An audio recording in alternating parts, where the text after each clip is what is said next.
नमस्कार, मैं हूं संतोष सारंग और आप देख रहे हैं वर्णिका हिंदी और लोक वार्ता न्यूज की साझा पेशकश। साथियों, आज हम बात करेंगे हरियाणा विधानसभा चुनाव की। महिला पहलवान विनेश फोगाट और बजरंग पूनिया, इन दोनों खिलाड़ियों ने आज कांग्रेस ज्वाइन कर लिया है। आज इसी सब मुद्दे पर हम बात करेंगे। हमारे साथ जुड़े हैं प्रभात कुमार जी, लोक वार्ता न्यूज के संपादक हैं। हरियाणा विधानसभा चुनाव को लेकर क्या अपडेट है और बजरंग पूनिया और विनेश फोगाट के कांग्रेस में शामिल होने के बाद चुनाव पर क्या असर होगा, इन तमाम मुद्दों पर हम बात करेंगे। प्रभात जी, क्या अपडेट है, क्या जानकारी आपके पास है? आज दो खिलाड़ियों ने कांग्रेस ज्वाइन किया है। देखिए, विनेश ने आज रेलवे की नौकरी से रिजाइन कर दिया सबसे पहले। और वो 2 दिन पहले राहुल गांधी से मुलाकात हुई थी बजरंग पूनिया और विनेश फोगाट की। उसी समय से यह कयास लगाया जाने लगा था कि अब ये दोनों पहलवान जो राजनीति का दंगल है उसमें वो शामिल होने का मन बना लिया है। अब वो जो उनकी व्यक्तिगत लड़ाई जो कुश्ती महासंघ में चल रही थी, जो पहलवानों के लिए लड़ाई वो जमीन पर लड़ रही थी, दिल्ली के सड़कों पर लड़ रही थी, अब उसने मन बना लिया है कि वह लड़ाई अब राजनीतिक रूप से लड़ी जाए और वह एक राजनीतिक प्रतिनिधि के रूप में उस लड़ाई को, उस बात को आगे बढ़ाए। और हरियाणा, जो आप जानते हैं कि हरियाणा और पंजाब जब भी कोई खेल होता है, कोई भी प्रतियोगिता अंतर्राष्ट्रीय स्तर की होती है, तो उसमें जो सबसे अव्वल स्टेट होता है वो हरियाणा होता है। और हरियाणा स्टेट में भी कुछ खास लोग हैं जिनका वर्चस्व हमेशा खेल जगत में रहा है। और पंजाब और हरियाणा दोनों ही नंबर 1 स्टेट खेल के मामले में रहा है।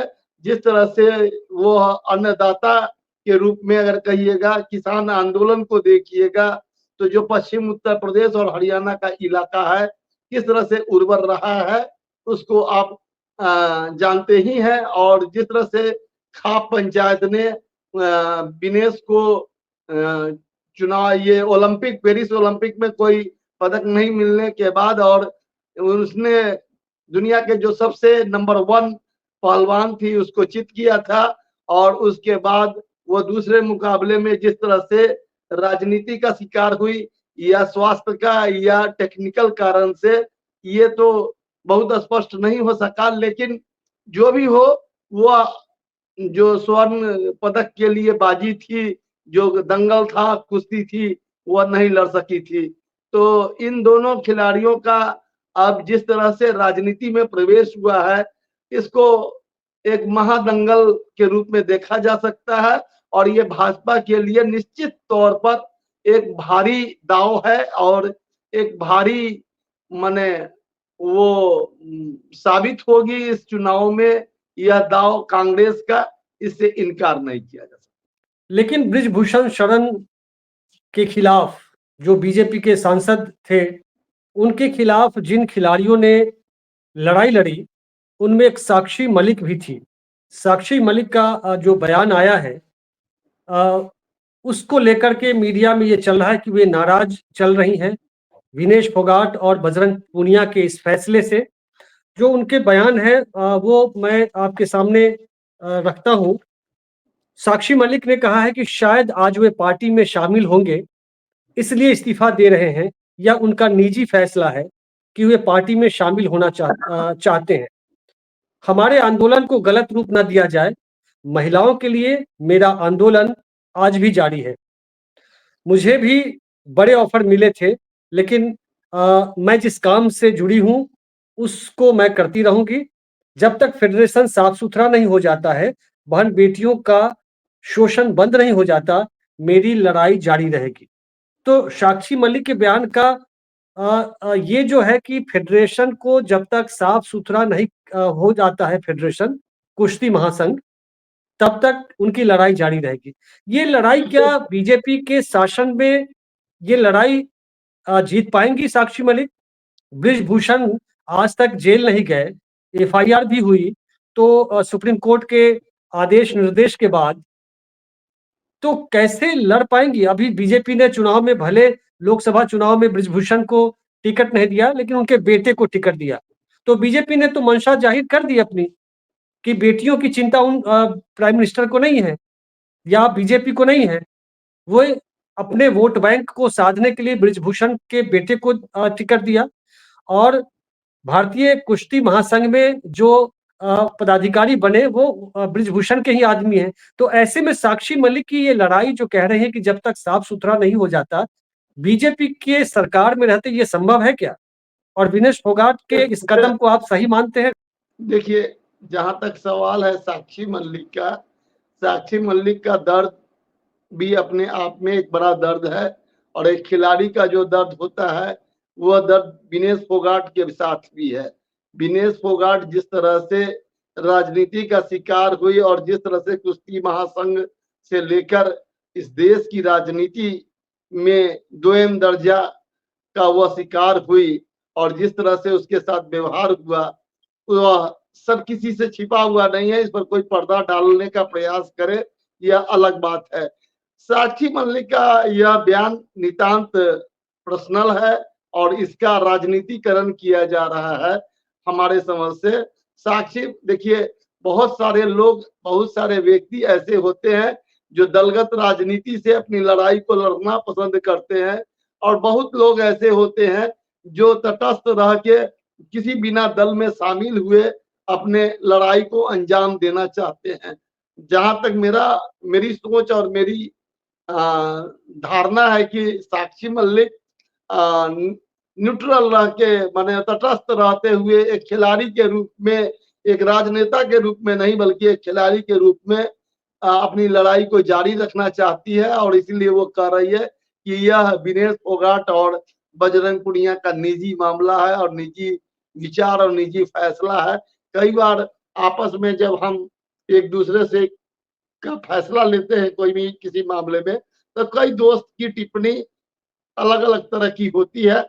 इसको इसी रूप में देखा जाना चाहिए। मैंने एक जगह टिप्पणी भी मैंने सुनी है कि एक भाजपा के नेता ने कहा है कि अब वो कांग्रेस की बेटी हो गई है। अब वो भारत की बेटी है कि नहीं वो तो नहीं हम जानते हैं, लेकिन वो कांग्रेस की बेटी हो गई है जो इतने बड़े देश का गौरव और सम्मान बढ़ाया और जिसने ओलंपिक जैसे प्रतियोगिता में विश्व के नंबर 1 पहलवान को चित किया और बजरंग पूनिया जिसने भारत के लिए ब्रॉन्ज मेडल लाया और पूरे देश का मान सम्मान और गौरव बढ़ाया, लोगों का सीना ऊंचा किया और वो अब कांग्रेस का बेटा और वो कांग्रेस की बेटी हो सकती है। इसकी कल्पना तो बड़ा नहीं तो विचित्र दीदी। प्रभात जी, तो ऐसे तो बहुत सारे खिलाड़ी बीजेपी से सांसद बनकर लोकसभा पहुंचे। बिहार से भी एक श्रेयसी सिंह ना बीजेपी के की विधायक है। सबसे पहले कीर्ति आजाद जो क्रिकेटर थे वो भाजपा से चुन के दरभंगा से सांसद बने थे।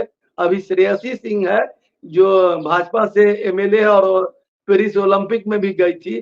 तो अब उसको अगर कोई भाजपा की बेटी कहे तो यह भी शर्मनाक ही होगा।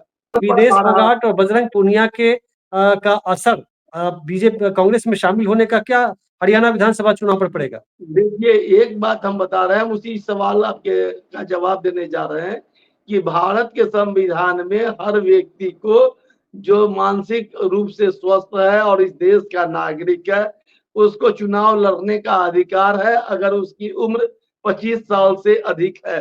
तो अगर यह अधिकार हमको संवैधानिक रूप से प्राप्त है तो किसी व्यक्ति के बारे में उसके राजनीतिक फैसले पर कोई टीका टिप्पणी करने का कोई हक नहीं बनता है, नहीं होना चाहिए। लेकिन अब जो जिस तरह से राजनीति हो गई है और जिस तरह से टिप्पणियां हो रही है तो उसके बारे में मैं कुछ नहीं कहूंगा, लेकिन इतना जरूर है कि जो दहशत भाजपा में है और इस बजरंग पूनिया और विनेश फोगाट को लेकर वह साफ साफ भाजपा के तमाम नेताओं के भीतर दिख रहा है।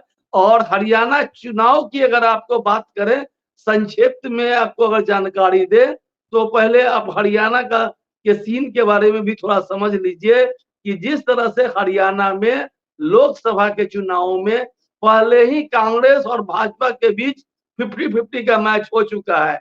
आधे आधे सीट 5-5 सीट दोनों पार्टियां जीत चुकी है, दोनों की ताकत बराबर है। इसलिए अब जो कुश्ती होने जा रही है और जिस तरह का दिग्गज पहलवान कांग्रेस ने उतारा है हरियाणा के अखाड़े में, वह निश्चित तौर पर भाजपा के लिए भारी पड़ेगा। आपको याद होगा कि यही विनेश फोगाट जब पेरिस से आई थी और हरियाणा गई थी और जिस तरह से वो दिल्ली से लेकर हरियाणा के गांव-गांव तक में पहुंचने में, उनको अपने गांव तक पहुंचने में 2 से 2.5 रात बज गए थे और जिस तरह का भव्य स्वागत हुआ था, आप उसकी कल्पना कर सकते हैं कि विनेश फोगाट के साथ और बजरंग पूनिया के साथ किस तरह का जन समर्थन है। अच्छा, वो दीपेंद्र हुड्डा भी गए थे एयरपोर्ट पर स्वागत के लिए। जी। उस समय संकेत मिल गए थे कि कांग्रेस में आ सकती हैं। उसके बाद तो राहुल गांधी से भी मुलाकात हुई। जी। तो इस तरह का जो स्थिति बना हुआ है, तो आप इस बात को समझ लीजिए कि देखिए वहाँ 90 सीट है हरियाणा में, कुल 17 सीटें अनुसूचित जाति के लिए रिजर्व है और 4 गठबंधन इस चुनाव में चुनाव लड़ रहा है और जिसमें सबसे बड़ी पार्टी भाजपा की है जो इस बार चुनाव मैदान में है और उसका इनोलोज बनाइए ओम प्रकाश चौटाला की पार्टी से जो इंडियन नेशनल लोक दल है उसके साथ समझौता हुआ है। मायावती अभय चौटाला की INLD के साथ समझौता हुआ है। हाँ, तो वो हुआ है उसके साथ समझौता और भाजपा से भी तालमेल की बात हो रही है उसके साथ। अच्छा, दूसरा ये दुष्यंत चौटाला और फिर चंद्रशेखर के बीच भी समझौता हुआ उनकी पार्टी के बीच में। तो ये जो लगभग जो यहाँ की आबादी, हरियाणा की जो आबादी है उसमें लगभग 20.2% आबादी अनुसूचित जाति की है। तो ऐसे में एक बड़ी आबादी तो न कांग्रेस के साथ दिखेगी और न बीजेपी के साथ, ऐसा होगा क्या? सबसे बड़ी बात यह है कि जो हवा हरियाणा में दिख रही है उसमें जो किसान आंदोलन हुआ था और जो भारतीय किसान का जो संगठन है, बड़ा संगठन, वो उनका बड़ा प्रभाव है और किसान आंदोलन का बड़ा प्रभाव है और कांग्रेस वहां किसान आंदोलन के समर्थन में अगर नहीं थी तो लेकिन उसके साथ जरूर थे, उसका कहीं ना कहीं से सिंपैथी उसके साथ थी। क्या है कि उसमें यह था कि किसी राजनीतिक दलों का वो समर्थन नहीं चाहते थे, लेकिन सिंपैथी उसके साथ थी और जो नेशनल इशू है, जो अभी राष्ट्रीय राजनीतिक परिदृश्य है, उसमें कांग्रेस अभी वहां सबसे भारी पार्टी बनी हुई है और जिस वहां दो तरह की दो बातें हैं। वहां अब तक का जो चुनाव हुआ है जिसमें देखा गया है कि जिस पार्टी के साथ अनुसूचित जाति और जो जाट मतदाता है अगर एक साथ हो जाते हैं तो उसकी सरकार बन जाती है। तो जो बजरंग पूनिया और विनेश फोगाट और ये सारे लोग हैं, ये जाट मतदाताओं की एक बड़ी गोलबंदी खड़ा सकते हैं। वैसे जाट के नेता माने 3 नेता तीनों गठबंधन में है और अलग अलग है और उनका जो देवीलाल है उनकी भी पार्टी, उनके भी परिवार के लोग, जो आदित्य चौटाला है वो जो अभी भाजपा में थे उन्होंने कल रिजाइन कर दिया है और अब वो कहाँ जाते हैं यह भी देखना है।